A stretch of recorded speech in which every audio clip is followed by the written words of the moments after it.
Friends, in this year's budget, the Finance Minister of India has at several places expressed the intent of the central government to promote PPPs, including in healthcare and higher education. Several of these initiatives will have to be implemented by the state or the local governments. Subnational governments, including states, provinces, municipalities, and rural local governance entities, are providing several essential and basic infrastructure services, such as urban transport and water and sanitation, and include social infrastructure services like schools and hospitals. Whereas in advanced economies like Australia and Canada, robust PPP programs developed at the subnational level with strong fiscal self-sufficiency, credit ratings, and execution capabilities. In emerging market economies and other developing countries like India and South Africa, strong PPP frameworks have been developed by the national governments, and the growth in subnational PPPs have been asymmetrical and slower. I would deliberate today upon the experience of implementing PPPs at the subnational level in the latter categories of nations. Subnational governments in these countries have often limited project development, procurement, and contract management capabilities. Frequent changes in personnel management, project development, and often on political considerations like change in government are not conducive to capacity building. Urban rural divide is sharper, and the capacities in rural areas are even more deficit. Dispersed habitations and higher cost of delivery makes development and management of infrastructure and services more arduous and challenging. However, several national governments have worked closely with subnational governments, including municipalities and rural LSGs, to build capacities and provide both fiscal incentives and technical expertise to build strong subnational PPP programs. Indian government has also developed a robust PPP framework that includes subnational entities for creating amongst the largest PPP markets in the world. Subnational infrastructure services are closest to the people, and the expectations of the consumer are of a different and more existential nature in comparison to the infrastructure and services such as ports and airports generally provided by the national governments. It must be noted that several SDG related infrastructure services are local in nature, and a country's success in achieving SDGs by 2030 is closely linked to the quality and reach of these services at the subnational level. However, many of these services are not network extensions but are completely local in nature. For example, sanitation, sewerage, and solid waste management do not require any interface with larger systems. Even for network systems like water supply, electricity supply, and communications, it is possible to have larger grid technologies with local distribution being a local activity. Whereas in cities with large populations, local network can provide scale for commercial viability of the project. A prerequisite for the success of the PPPs in smaller urban units and rural local self-governance units, scale is difficult to achieve. Capacity in public officials to manage PPP procurement, process comprehensively and efficiently, and then to manage contracts over a long period of time post-award is a more major challenge. What makes the latter more complex is the paradox that more concise and clear the terms of the contract are, lesser is the risk perception of the private sector. However, to manage contract performance requirements over 20 to 30-year period while weathering several economic cycles which are unpredictable is not only very difficult but could throw up myriad factors to require renegotiation of contract, which in turn would require flexibility and a certain degree of looseness in the contract. The urban rural paradigm also makes the universe of PPPs very complex at the subnational level. In urban areas linked to possibly higher wages and better living conditions, qualified persons may exist and be retained even if they need further capacity building, which could be organized. In rural areas, while some degree of operational management could be organized locally, functions requiring greater expertise require accessibility to pooled resources in an economical manner. For example, financial planning and interface with more sophisticated financial products for greater access to finance requires assistance from experts who are pooled centrally for clusters of rural habitation available when required. Similarly, environmental assessment of alternative technologies requires scientific and engineering expertise that will not be available locally and would be available on centrally pooled basis. There are several similar activities like quality control labs and structural engineering skills that require similar treatment. For undertaking projects which are smaller in size and efficiently managed, active participation by the private sector entities is a prerequisite for success.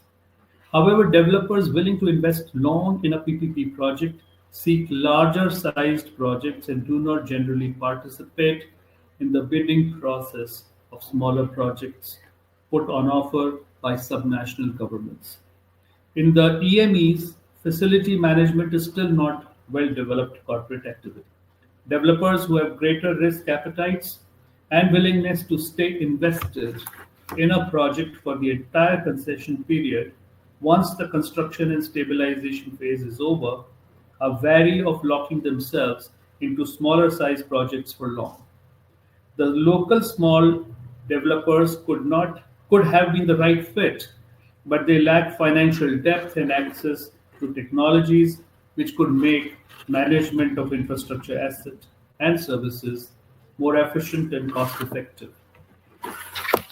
This problem is also exacerbated by the paying ability of the users. By definition, PPPs aim to implement public projects through private initiative.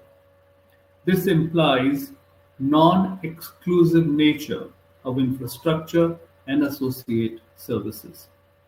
Whereas in core infrastructure sectors like ports and airports, exclusion based on paying capacity is possible.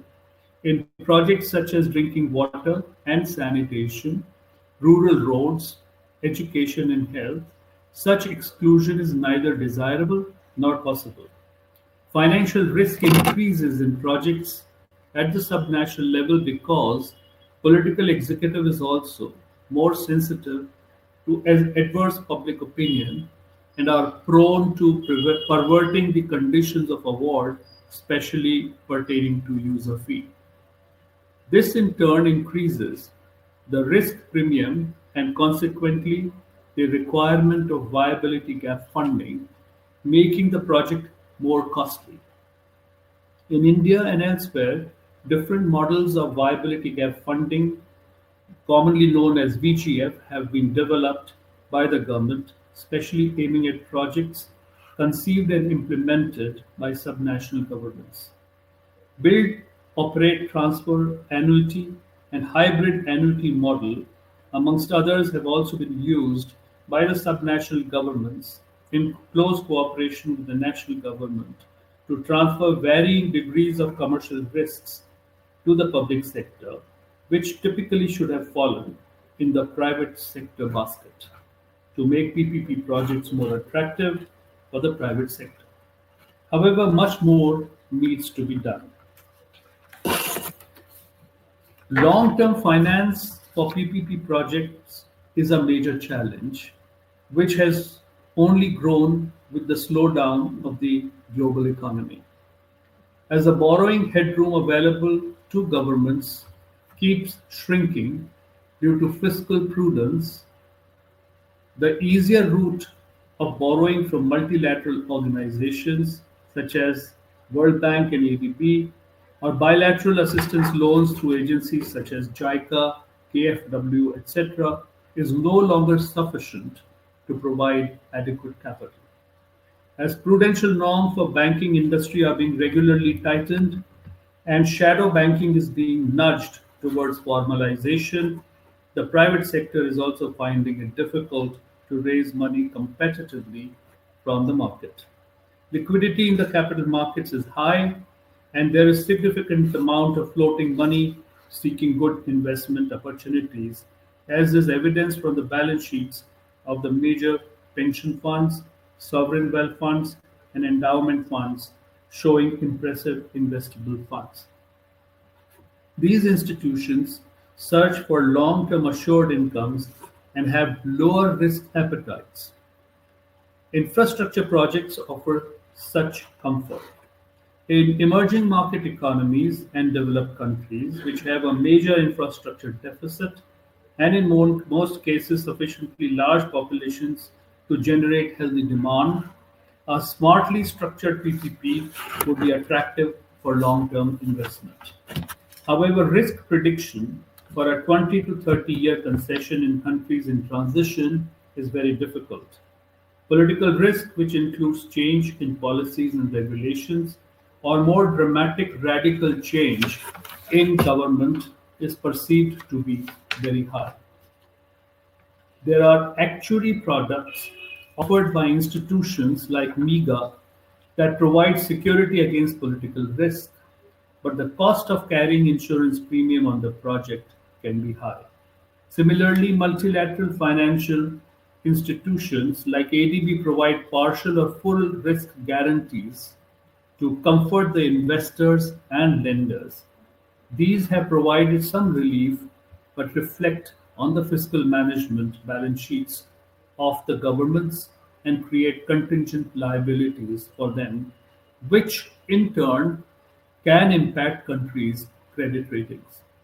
As most of the subnational projects represent small ticket items or medium sized projects that are vital for infrastructure services transformation, government's traditional approach to these matters either constrains development or results in high cost alternatives and high cost to citizen with accompanying environmental costs to the country.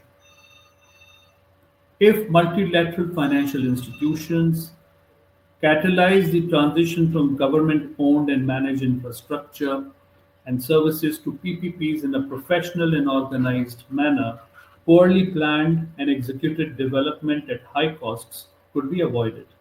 Much like large banks participate in small savings loans through intermediary structures, MFIs and DFIs could lend in the initial stages in quantity through intermediaries, provided workable and viable models are in place. In the recent years, several sophisticated and tax-efficient capital markets instruments have been developed which de-risk the investors and make the infrastructure projects attractive for long-term investments. Infrastructure investment trusts, which are commonly known as INVITs, is one such instrument which was launched by Government of India in 2013-14. This is engineered on lines of REITs, of which much is known. Private partner managing the infrastructure assets and services under concession or contract creates an INVIT, a business trust, as its sponsor. Revenue earning infrastructure assets or several of them are uh, transferred to INVIT from preferably from different sectors for de-risking, which is in the nature of a pass-through for tax purposes. Units are issued with the revenues from the assets as the underlying. Even though for tax purposes units are treated as an equity instrument, up to 50% of the units could be as debt. The units have a life coterminous with the life of the concession or contract. These units are mandated to be listed on the stock exchange. 90% of the revenues have to be distributed as income to the investors. The remaining 10% could be retained for maintenance and renewal of the asset in accordance with the provisions of the concession and for administrative overheads. The sponsor could hold a certain percent of the units, thereby remaining part owner of the earnings, but through sale of other units as debt and equity, she could deleverage the balance sheet by paying off shorter term and more expensive debt and also extract large part of her equity capital for investing in other projects. There is no taxation within the InvIT, and the entire taxation is in the hands of the investors as their earnings. As the long-term withholding tax on foreign investors is only 5% in India, this instrument is very attractive for pension funds and other similar investors, apart from private equity funds and others. Listing provides easy exit through capital markets, making the instrument liquid despite being long-term. Capital market instruments of this kind are especially relevant for subnational projects and those impacting SDGs in general, because by taking away construction and large part of regulatory risk, willingness of the investors to put funds in such projects increases. Effectiveness of such instruments in directing capital market flows into subnational and SDG-related projects can be exponentially increased by creating circularity in the movement of funds from multilateral and bilateral financial institutions who would lend to the country's public sector infrastructure financing facilities like India Infrastructure Finance Company, backed by sovereign guarantees, which in turn would lend to infrastructure projects including PPPs to cover the construction and stabilization period. Once this is achieved, the project would be transferred into an InvIT to raise debt and equity from the capital markets, which would be used to retire loans taken from the FIs. The FIs in turn would repay the MFIs and borrow fresh loans for infrastructure lending.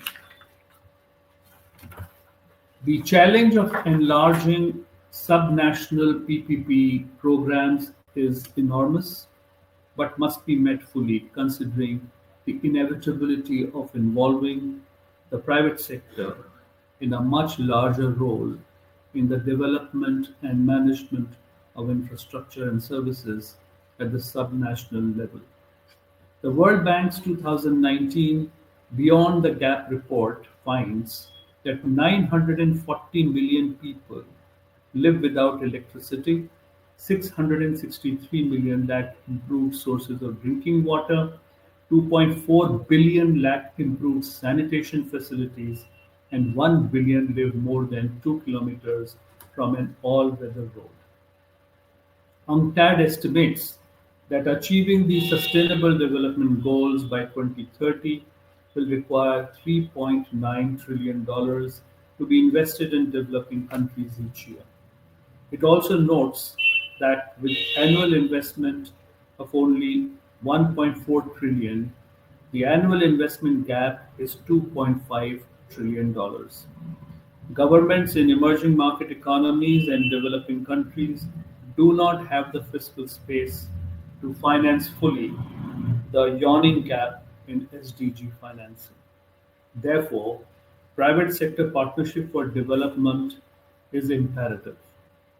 In developing robust PPP programs for subnational governments who are primarily engaged in implementation, the role of multilateral institutions like World Bank and ADB would be crucial. The three areas crucial for intervention are capacity building, especially for rural officials, deepening financing of PPPs, and developing smart models for commercialization of SDG related infrastructure and services, incorporating principles of affordability and universal access. Thank you, and I would now be happy to take any questions that you may have.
Oh, I've just been advised that I can answer the question uh, verbally. So, actually, what we need is a very smart combination of an effort by the government, by the multilateral financial institutions, and of course the private sector to create those models. And each one of these models would have to be different for different sectors. For instance, for water and sanitation it will have to be different, and for education and health it could be very different. We need to create those kind of models which will attract the private sector to enter the social sector projects. In terms of small scale projects, the necessary part would be to bundle several small projects into a larger project in a geographically contiguous area to create a minimum economic size for more cost effective supervision.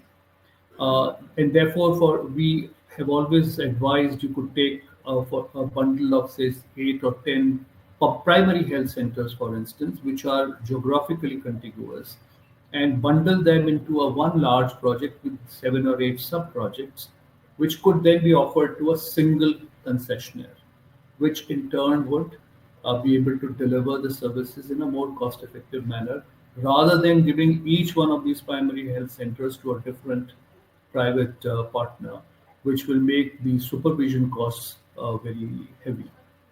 So therefore, it is basically in the manner in which we structure the projects, in the manner in which we are able to organize finance, and then move these onto what we would call takeout finance space through invets or otherwise, which will make these projects successful and also attractive for the private sector.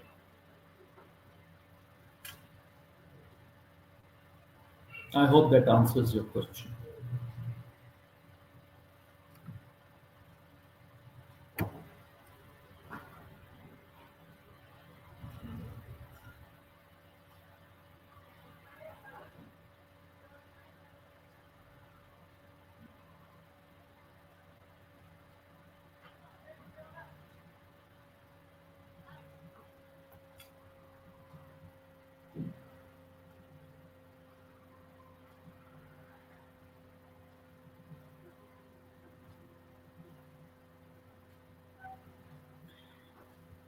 As far as the small projects in education and healthcare are concerned in different countries, mostly they have been tried in Africa and Latin America, and also in some of the Asian countries.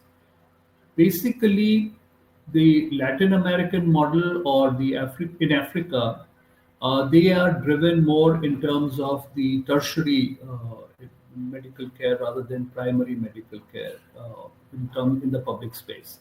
So in the tertiary, it is where hospitals have been created through public-private. Large hospitals have been created through public-private partnership, where private person can go into and people can avail of this facility, and the government pays per patient which goes there.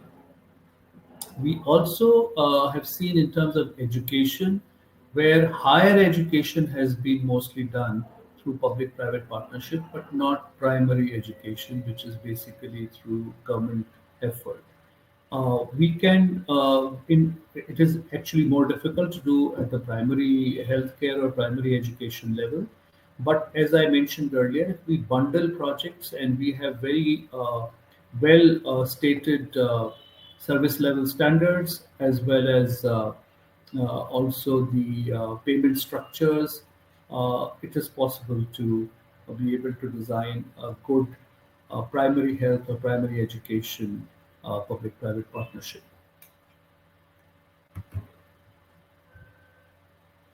Uh,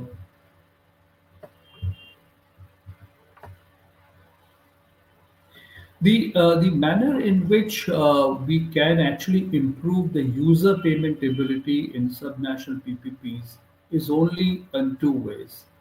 One is if we are able to, and I think technology now allows it, to move beyond the prescribed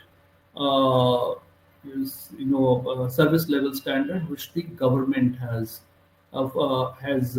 notified. For instance, in terms of drinking water, in India it is 70 liters per day per capita for rural areas. Now, up to 70 liters, if the government has been providing free water, it is difficult to move away from it immediately and say we will bring in private sector, but the private sector will be able to give uh, at a price or at a cost. But what if the private sector was to say up to 70 liters, I will give you at whatever the government prescribed rate is.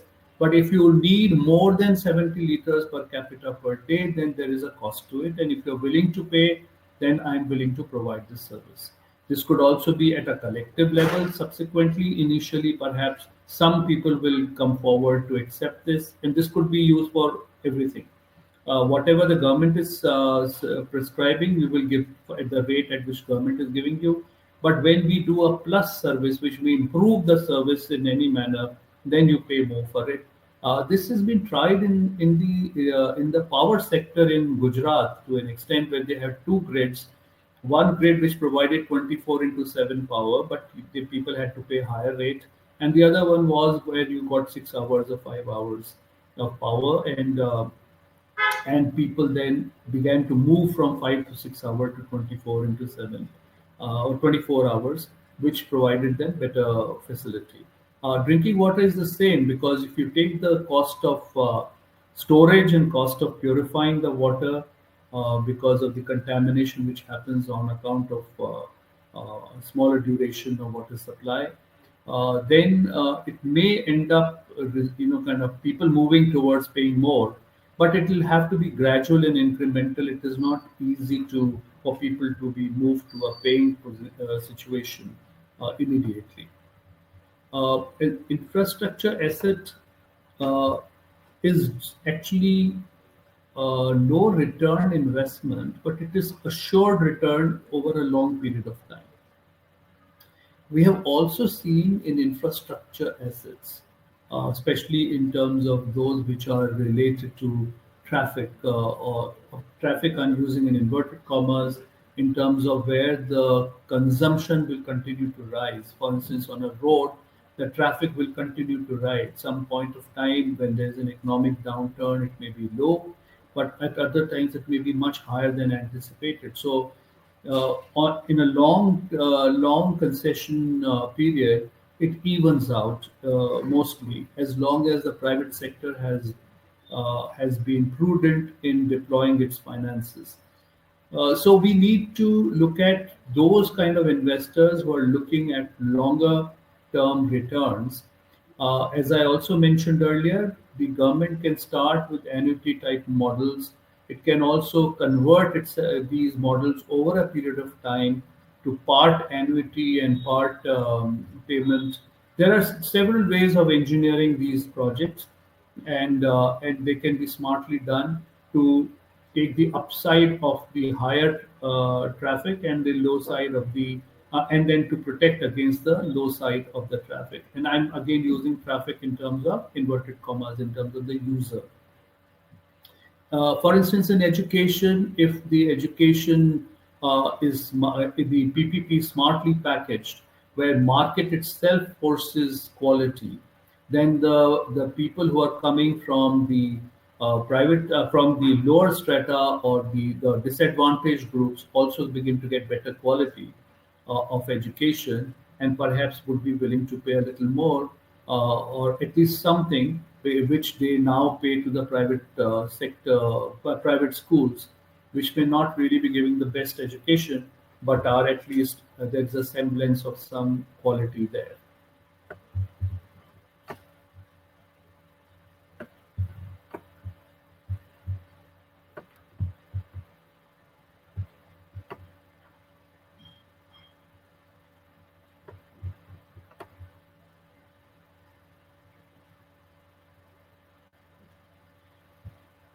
Actually, IRR in for the private capital in an infrastructure project over a period of 20 to 30 is not going to be 8 to 12%. It will be much higher. It could be basically 18 to 20%. The problem we are seeing is because of economic cycles, and unfortunately, these cycles are now shorter than they used to be earlier. When the downturn happens, then the IRR drops. And because in the last 10 years, as PPP market was only evolving and developing and becoming more mature, the private sector also has overextended itself and did not have enough financial depth to be able to ride over the economic downturn.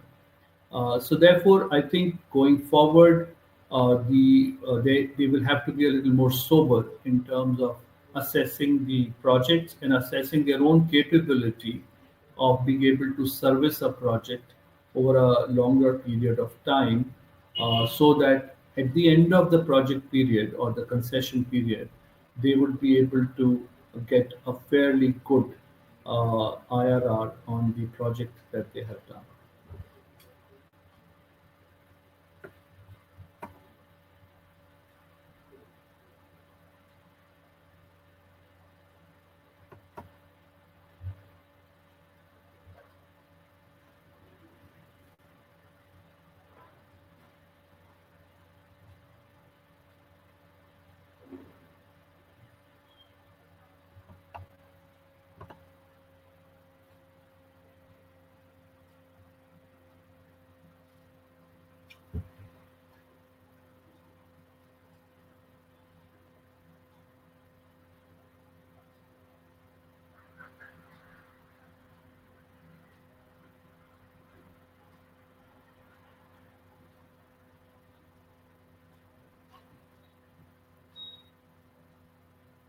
Would there be any other question, or shall we conclude?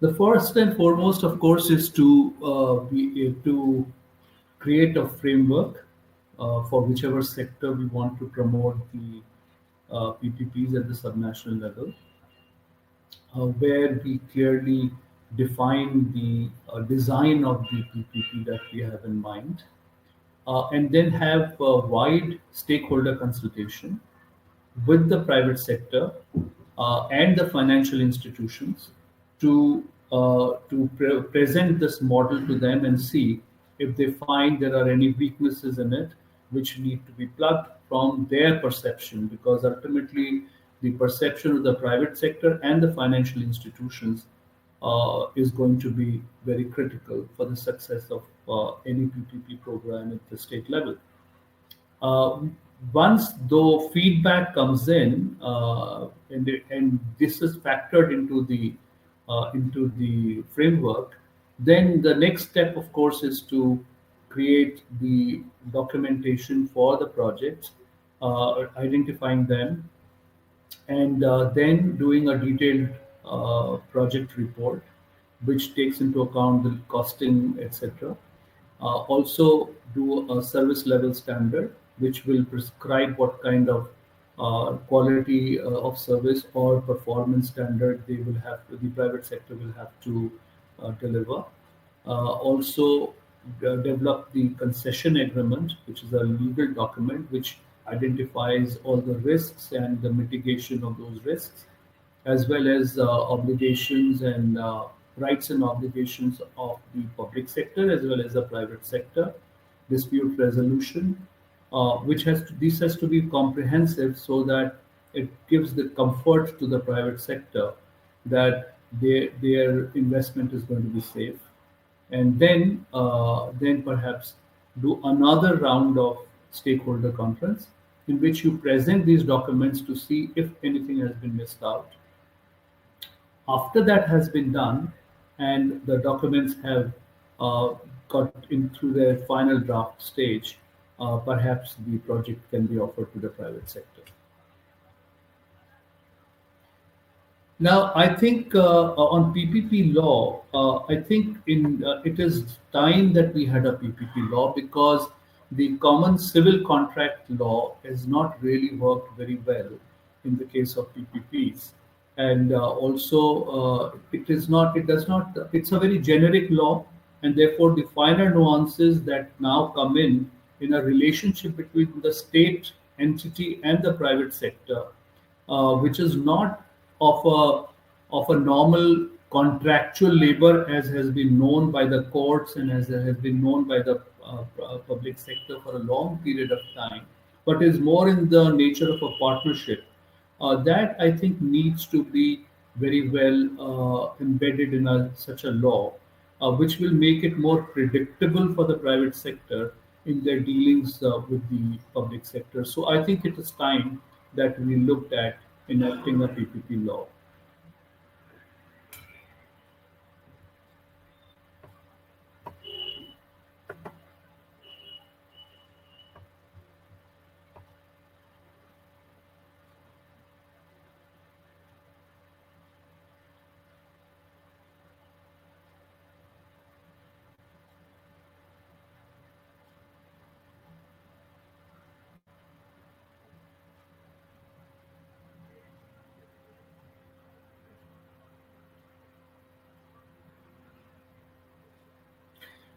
Actually, I'm not really very enamored by these special regulatory arrangements as yet because we have found that regulators also, perhaps because of the lack of domain knowledge or lack of capacity, they have uh, created another kind of a framework where it becomes more legalistic rather than solving issues, rather than creating a more conducive framework for partnerships between the private sector and the public sector. It's more in terms of how to enforce law, which becomes more and more stringent. In the last couple of years, we have seen the regulators have been issuing, a new regulation after the other to make the whole sector most complex. Now, I mean, subsequently at some point of time, we might move towards that. But initially, I think we should put a law in place and then see how it plays out for the next couple of years before beginning to look at a special regulatory regime for the PPPs.